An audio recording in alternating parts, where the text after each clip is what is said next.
Up to this point, as I said, everything that we had was for the DC current and DC voltage. It means that the current and voltage was stay the same in the circuit throughout the way that we analyzing the circuit. But from this point on, we want to start to look at what's happening if current or voltage start to change. There are some changes in the circuit. So there's two types of changes. We are going to look into that. In chapter 4, what we are going to look into that is what if there is a sudden change in the current or voltage? What would happen? And then in chapter 5, we will look at what if we have the sinusoidal wave, or in other words, the AC current or voltage. That's uh, like just a sine wave, just it keeps changing. It goes increasing, decreasing, increasing, decreasing. And what would we happen? So first we will look at that what if we have the sudden change, and that's what we call it the transient. In this transient section, what we'll look at is that what if we have a sudden change, and that sudden change usually is that what if we suddenly rise or increase the voltage or suddenly decrease the voltage. And usually throughout what we work with that is that what happened right after we connect this, so for example, the battery to the system. So assume that we have a circuit, there's no current, no voltage in that, and we connect the battery. Right after that, what will happen? Exactly, because there is no voltage and suddenly you have the voltage. This sudden rise from no voltage to ultimate voltage, how it's going to happen? Or the other way around. Assume you have a circuit, the battery is connected to circuit, and suddenly you disconnect the battery. And there's going to be sharp drop in the voltage. What's happening during that um, uh, time that would be happen? So if I want to show it very simply, assume that, for example, if we have a circuit that we are going to connect the uh, battery to that circuit and assume the voltage is going to be, for example, it's a voltage and then it's going to be the time. Um, and we're going to connect the battery. Suddenly we connect the battery to that circuit. So um, at the beginning, at the very start, there is no voltage in the system. And then we suddenly, when we connect the battery, the voltage is going to rise and eventually becomes equal to the voltage of the battery.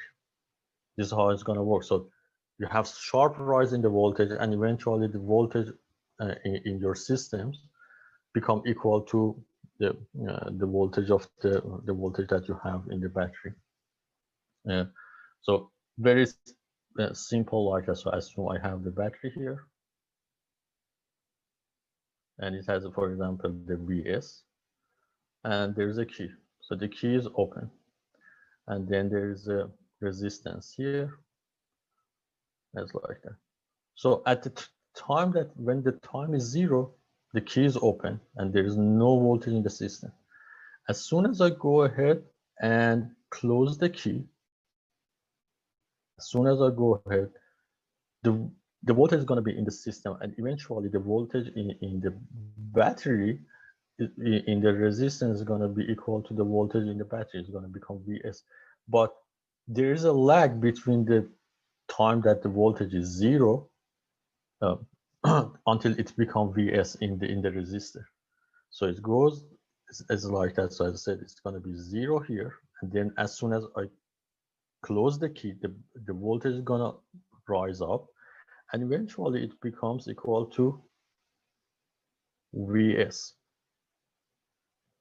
and it's going to stay at Vs. So when we have this part that we are going to rise up from the 0 to part that we are going to become constant. So this part is going to be a transient. The second part that everything is constant, is not going to change anymore. So it's going to be the steady state.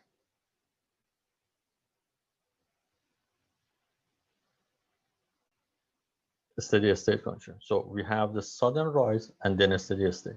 This steady state was what we was looking at up to this point for all the circuits we had before. We were thinking what's happening if we are in the steady state condition. So the voltage is eventually in the steady state or the current is in the steady state. Now in this chapter, we want to look at this transient part.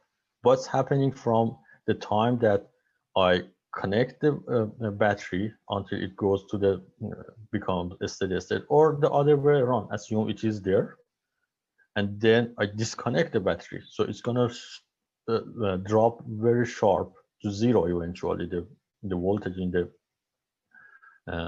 the resistance. If I disconnect it, the voltage in the system in the resistors goes from Vs to zero, drop from V. Want to see what's happening during that time, from the time that I open the key to the time that the voltage becomes zero in the resistance. So we are going to look in different element, different circuits, and we look at these exactly these two conditions. What if we connect the voltage or connected source, or what if we disconnect it? How is it going to affect in a very short period of time, right after we connect or disconnect source, right after there is a sharp increase or decrease in the voltage in the system. After a while, as I said, it's going to be a steady state, which is what we previously worked with that. Before I go ahead, there's one notation that I want to mention that it's going to be, you're going to see it throughout the book, and is that they're going to start to talk about different circuits. So, for example, the circuits are going to be mentioned with the R, C, and L. And it's basically like that. If they are going to say we have the RC circuit, it means that circuit contains, R stands for resistance, resistor, and C for capacitor or capacitance, for resistance and capacitor. If it's going to be the RL circuit, it means that the circuit contains, again, resistance and inductor. So inductor is going to be represented with the L. So it's going to be this. So this is the another one. So it's the RL is also there that we will going to look into that. Another one, let me see. There's the RL. So also we have the RLC, and the same as so if we have, for example, the RLC also, it means that the circuit contains resistance, inductor, and capacitor. And the same if you have the LC, it again does the same. So it's going to be the contain the inductor and capacitor. Anyway, so just know that whenever they call these letters, the R stands for the resistance, the C stands for the capacitor, the L stands for inductor. So whatever circuit they said, when they put it there, it means that that circuit contains those elements. So if they said RC, means that they have resistance and capacitors. The RL is going to be resistance and inductor.